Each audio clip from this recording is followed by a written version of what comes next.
Francine, ano may papayo mo sa mga merong mental health issues, lalo na sa Gen Z? As someone na napagdaanan po yun, Mama Onshi, I would say it's really hard na nasa dilim ka. And ang hirap po kasing makita yung liwanag kapag ganun eh. Kahit tong mga tao na to, sa paligid mo, gusto kang tulungan, supportive sa'yo, inaalagaan ka. Ang hirap kasing tumanggap ng pagmamahal, ng ilaw, kumbaga. Kasi for me, it's not just a sadness. Hindi naman sa against ako sa sinabi mo ha, but hindi siya yung tipo na pag nilabas mo for a few minutes, you're good na. Gaga. Pag nanood ka sa TV mo, nakuha mo yung entertainment sa phone mo, sa social media, with everything, with video games, hindi siya ganun. It's not gonna heal you overnight. It will take a lot of time para gumaling yung sugat na yun. Kasi gusto ko lang din pong sabihin, kasi parang when I tried na mag-reach out sa mga tao nun, sagot nila, drama lang yan. Nag-iinarte ka lang, yan kasi mga uso sa inyo eh. Pero hindi.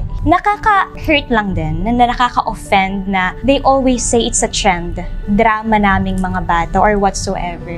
Pero sobrang seryosong usapin po kasi talaga. And sana, like, as a person na napagdaanan yun, I know it's really hard tumanggap ng pag-aalaga from our family, from our friends, especially sa taas. Mahirap kasi makakita ng positivity talaga kapag ganun po. So, I would say, kahit gaano kahirap, sana may isang reason kayong mahanap para lumabas sa dilim na yun. Sana may isang reason kayong panghawakan na kakayanin nyo to.